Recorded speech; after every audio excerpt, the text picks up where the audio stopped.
Assalamualaikum warahmatullahi wabarakatuh. Ketemu lagi di Harmoni Metafisika. Kita membahas sesuatu yang ringan dengan cara yang santai, buka hati, buka pikiran. Kali ini saya akan sedikit bermain, sedikit tidak terlalu serius.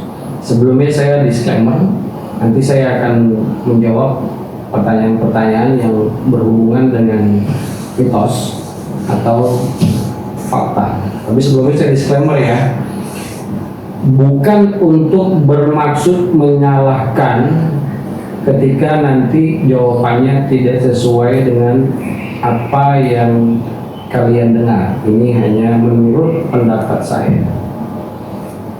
Bersama saya, saudari saya dari Harmoni Metafisika, Irma. Assalamualaikum. Waalaikumsalam. Oke, kita mulai santai ya. Ringan, santai, seperti sebuah permainan ya. Yes. Oke. Pertanyaan pertama apa mau ngobrol dulu? Langsung aja kali ya. Oke.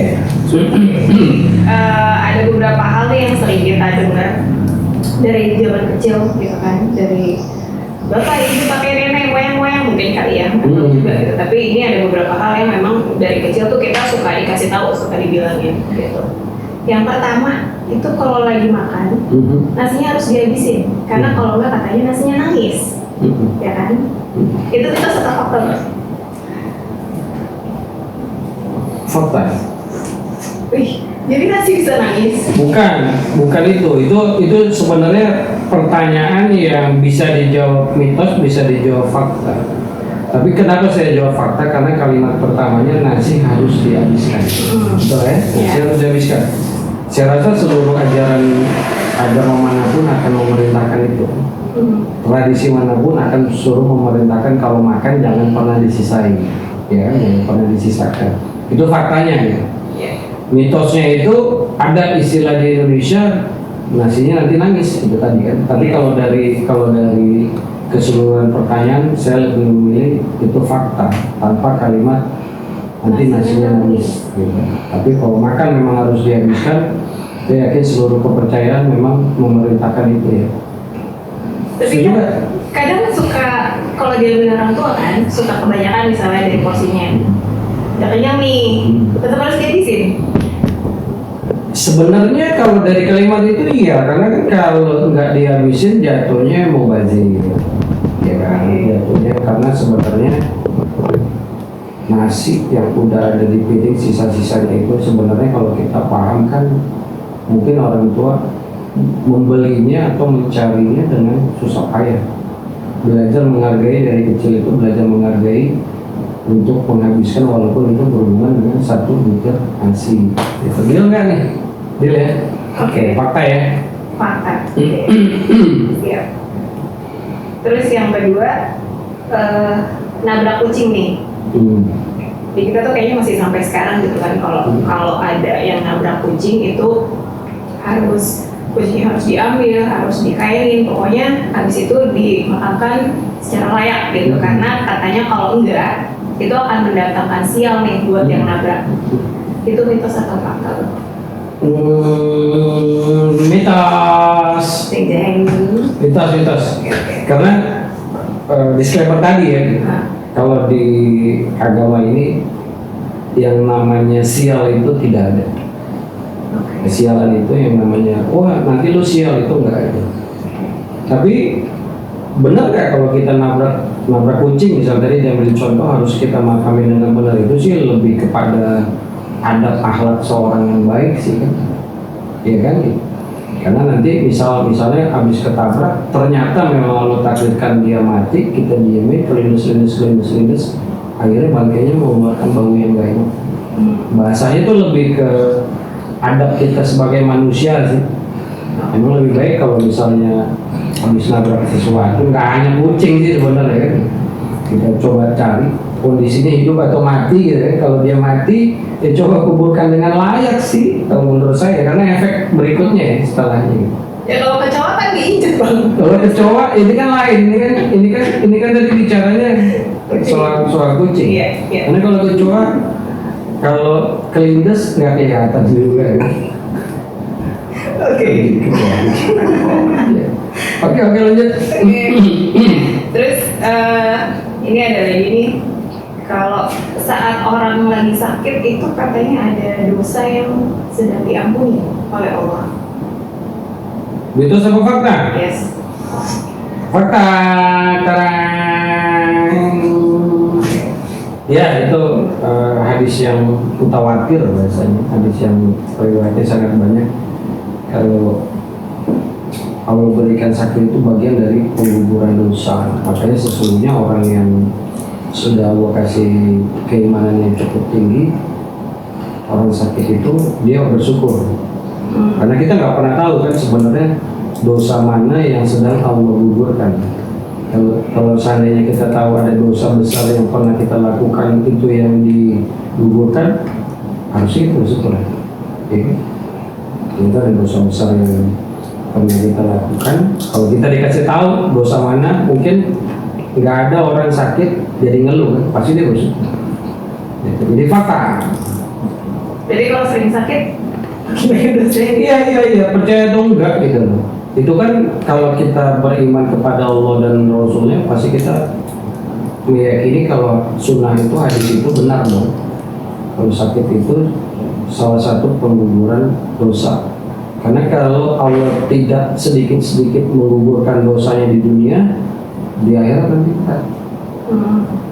Makanya dengan keadilan Allah itu, ketika orang beriman itu, ketika Allah sayang, dosa-dosanya biasanya di bahasa barbarnya mah bahasa saya dicicil lah, kan, dilunasi, dicicil di dunia lah, biar di akhirat yang dibawa kebaikannya aja lah bahasanya. Tapi mungkin make sense juga kali ya Bang, karena kalau saya sendiri nih kalau misalnya lagi sakit itu emang kayak sering aduh sakit ya Allah gitu kan, astagfirullah, jadi kayak lebih mungkin jadinya lebih sering menyebut nama Allah gitu. Iya, kemarin saya bilang tuh sebenarnya salah satu, coba misalnya kan ada tuh kata Allah, innamal usri yusra, innamal usri yusra. Sesudah itu berbarengan atau setelah kesusahan ada kemudahan. Sebenarnya ketika kita dikasih penyakit, kemudahan yang paling gampang kita tangkap adalah mudahnya kita mengingat Allah. Orang sakit, orang dikasih musibah, kenapa tiba-tiba jadi mudah mengingat Allah? Itu salah satu tafsir dari ayat itu. Itu fakta ya? Oke, siap. Oke, ini ada juga nih soal sholat. Jadi katanya kalau tidur saat asar itu akan mendatangkan penyakit. Mitos atau fakta? Fakta dan mitos.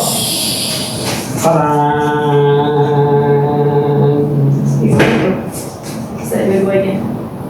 Karena menurut ilmu-ilmu kesehatan sangat tidak baik ketika tidur setelah asar sampai ketemu maghrib. Itu menurut ilmu kesehatan, silakan tanya buat ahli-ahli kesehatan. Tapi menjadi faktanya sesuai ke kehidupan kita, kebutuhan kita, ngantuk itu pun kan datangnya dari Allah ya. Bisa jadi kita nggak pernah tahu, ada orang yang memang kerjanya malam, pulangnya siang, dan ketika dia tertidur itu kan Allah berikan tertidur juga di saat asar. Kalau dia habis sholat asar dia tertidur. Jadi saya bilang ya fakta dan mitos itu juga bisa jadi benar, tergantung niat kita apa aja gitu. Tapi kalau bisa dihindari maka dihindarilah tidur di saat asar sampai maghrib. Asar sampai maghrib. Oke, nah nyambung ke maghrib nih Bang. Dari kecil tuh kita kalau suka main di luar gitu kan, sebelum maghrib tuh pasti udah dipanggil, pulang maghrib jangan di luar, nanti ngumpetin kolom lele gitu kan. Oh iya di kolom. Dan emang ada beberapa kejadian gitu ketika anak kecil main di luar nih dicariin sampai Isa nggak ketemu gitu. Iya. Itu nggak ada sih kalau di sini ya. Kalau di daerah-daerah lain ada. Tapi bahasanya gini, ada hadis yang pada berapa minggu yang lalu kita kaji. Memang ketika matahari udah condong untuk menuju maghrib, jendela-jendela, pintu-pintu ditutup, anak-anak ditahan. Karena apa? Setan dan sebangsanya, baik jin, baik setan, baik iblis dan sekutu-sekutunya itu mulai bahasanya apa? Kekuatannya mulai meningkat ketika memang menjelang malam. Nah, mereka mulai keluar. Nah, itu kalau di hadisnya ya bahasanya. Tapi kalau tadi apa kalau wewe itu cuma ada di daerah-daerah ya bahasanya gitu. Benar nggak sih ada? Iya, saya pernah nemuin kasus beberapa, tapi nggak ada hubungannya dengan maghrib dan asar dan maghrib pagi. Itu nanti pembahasan khusus lah tentang kolong wewe. Ya, jadi Manut jin ya. Jadi sebenarnya fakta karena lebih kepada itu tadi ya, di saat maghrib itu memang ada. Ya, secara kesehatan, secara ya lebih condong ke secara kesehatan itu berhubungan dengan sirkulasi darah, ya kan, darah ke otak, darah ke apa itu yang lebih memahami mungkin orang-orang yang kalau berikan ahli bekam, ahli kesehatan itu mungkin lebih bisa menjawab secara spesifik. Tapi bisa mitos, bisa fakta. Kita balik ke soal sholat nih. Kalau tadi asar, sekarang subuh. Nah, ada juga katanya kalau saat subuh itu tidur atau tidur setelah subuh itu rezekinya seret. Mitos atau fakta? Itu kayaknya saya jawab mitos dan fakta juga deh. Mitos dan fakta. Faktanya sebenarnya setelah subuh mereka harus bertebaran untuk mencari rezeki kalau di Al-Quran kan gitu. Ya kan? Dan biasanya, tapi menjadi boleh-boleh aja yang itu tadi saya bilang kalau memang dia kerjanya sore atau memang jangan-jangan dia subuh baru pulang kan. Jadi sebenarnya yang saya yakini Islam itu sangat fleksibel dan akan selalu make sense dengan kehidupan di dunia sampai akhir zaman. Tergantung. Kali lagi kita nggak bisa langsung menghakimi, wah lu nggak boleh nih begini nggak boleh. Tapi kalau mau tidur habis subuh, kalau dia misalnya begadang pulang subuh, terus habis subuh ngapain?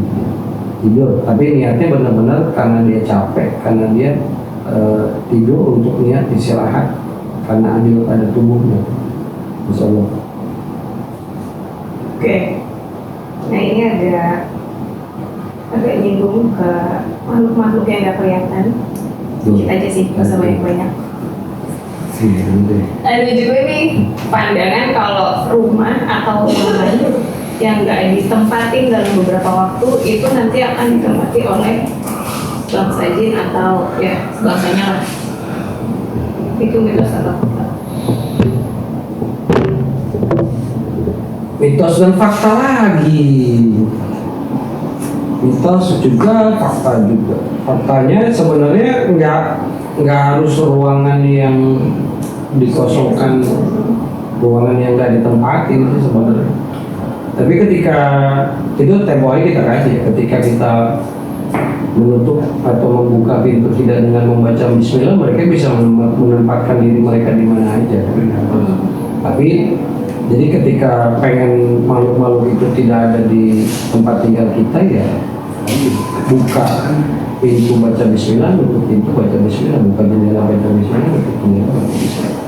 Insya Allah tidak ada tempat di rumah kita untuk makhluk-makhluk tidak kelihatan mata tadi. Mitos dan fakta. Itu kan nyamuknya terjadi kayak ada rumah angker gitu kan emang. Kalau di rumah udah nggak dipakai orang nih, nah lama-lama tuh jadi ya rumahnya rusak lah, ada pesan angker, terus ya suka banyak yang bilang ada penampakan atau apa gitu gimana? Iya, karena kan mereka pertama akan mencari tempat-tempat di mana manusia nggak ada. Sebenarnya energi manusia dengan energi jin itu kan sebenarnya nggak ketemu. Nah, percaya nggak percaya itu bisa diteliti tuh di ilmu sains. Kalau energi manusia itu bisa bikin bangunan itu awet. Perhatiin aja kalau rumah kosong kelamaan itu entah kenapa itu baik bangunannya apanya pun akan seperti gampang rusak. Dan itu benar ketika mereka mencari tempat pasti cari tempat-tempat yang lama-lama ketika rumah nggak ditempatin pertama dia akan kotor. Kotor itu otomatis jadi tempat bersarangnya memang makhluk-makhluk itu kan. Dia bisa membersarangkan kotor. Tapi kalau angker itu keyakinan, kembali keyakinan ke orangnya aja. Kita jangan meyakini, mempercayai walaupun mungkin terbukti, tapi untuk keyakinan kita pribadi janganlah. Itu akan kita akan seperti mensugesti diri kita, alam bawah sadar kita akan takut. Salah kata orang angker, kata kita enggak aja, biasa aja, gimana dong, biasa aja. Itu ngeri juga sih kalau dibilang angker mah. enggak ada. Kayak udah mas. Kayak apa? Nanti itu akan kita coba nanti untuk kita cari tempat-tempat yang kata orang angker untuk uji nyali. Enggak lah, bercanda. Terus? Oke, balik ke hewan nih bang. Kalau ketemu kucing hitam itu katanya ada pertanda mistis. Mitos atau fakta? Mitos terang. Mitos. Karena kalau di situ kalimatnya anjing hitam atau ular hitam mungkin bisa menjadi fakta ya. Karena kalau yang dia di situ anjing atau anjing hitam atau ular hitam itu bisa jadi penjelmaan dari makhluk jin kan. Tapi kalau kucing hitam enggak lah, mitos aja, ya kan? Kan ada mitos juga itu, misalnya orang lagi meninggal, lagi di semayam, itu dilangkahin kucing hidup. Iya, dilangkahin kucing hidup tunggu. Kalimatnya tuh nih. Ada komanya gimana nih? Itu sama fakta. Nah, iya. Komanya gimana dulu nih? Lalu meninggal, dia lagi di semayam, dia langkahin kucing hidup. Nah, komanya dari mana?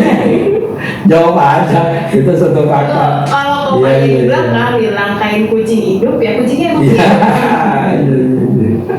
Kalau komanya dilangkahin kucing koma hidup, nggak berarti mayatnya hidup. Berarti itu satu fakta ya?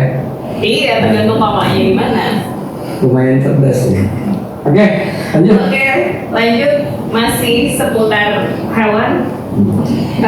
Katanya dia bilang juga kucing dan ayam itu bisa melihat makhluk gaib. Makhluk gaib apa nih? Jin, hantu mungkin.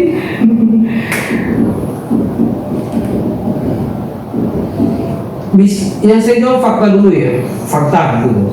Sebenarnya gini, jin makhluk sesuatu yang gaib itu bisa dirasakan, khususnya merasakan sebagian melihat. Hampir semua makhluk kecuali jin dan manusia. Misal itu ada hadisnya, misalnya ketika orang meninggal ada di alam kubur dan orang yang di dalam kubur itu lagi menerima siksa kubur itu, semua makhluk bisa mendengar kecuali jin dan manusia. Jadi sebenarnya makhluk gaib itu bisa terlihat bukan hanya dengan kucing dan ayam tadi, semuanya bisa. Bahkan kalau ayam jantan itu agak istimewa malah. Ayam jantan itu bisa melihat malaikat rahmat, ya kan? Jadi kalau ayam jantan berkokok itu sesungguhnya mereka itu sedang melihat malaikat rahmat. Nah itu diteliti secara ilmu sains. Ternyata benar itu, satu-satunya makhluk binatang yang mempunyai mata supersonik itu ya. Oh itu makanya kayaknya suka dengar jam 3 pagi ada. Iya. Nah itu bisa jadi di sekitar ayam itu ada yang lagi tahajud, ya kan? Ada yang lagi bangun sepertiga akhir malam untuk berdoa.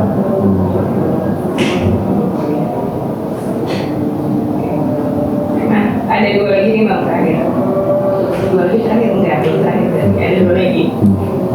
Ada juga yang bilang kalau bulan Safar itu adalah bulan yang penuh kesialan dan penyakit.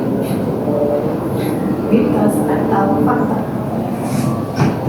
Mitos. Kembali lagi saya bilang tadi, Islam ini di Islam ini tidak ada sial. Jadi kalau kalian dibawa kesialan tidak ada. Bulan Safar itu di zaman Rasul, bulan di mana orang melakukan perjalanan. Kalau sial nggak ada yang mau jalan kan? Ya kan? Kenapa disebut Safar? Justru di mana zaman dahulu itu khusus bulan itulah mereka berjalan untuk pergi melakukan perdagangan, melakukan apa. Kalau memang di mitos inisial nggak ada yang mau berangkat juga. Mitos. Oke, terakhir. Terakhir. Yang terakhir ini adalah katanya anak gadis. Anak gadis. Kalau nyapunya nggak bersih, nanti dapat suaminya berewokan. Mitos atau fakta? Mitos mutlak itu sangat mitos ya. Itu sih bahasanya kayak mungkin tuh bercandaan orang tua dulu agar si anak gadisnya nyapunya bersih aja sih gitu kan. Kalau kebetulan anaknya nggak senang cowok berewokan, dia akan nyapunya bersih. Lah kalau yang senang nih cowok berewokan, senang aja dia nggak bersihin, dia dapat cowok berewokan. Kan sekarang mah cowok berewokan itu kan cakep-cakep. Nah makanya kan kayak saya. Berarti nggak usah bersih yang punya ya. Nggak juga sih itu mitos mutlak. Oke. Cukup Bang. Cukup ya, ini hanya selingan, ini hanya bisa jadi bercandaan, tapi bisa jadi mungkin ada manfaat yang bisa diambil. Salah kata dimaafin, bisa bermanfaat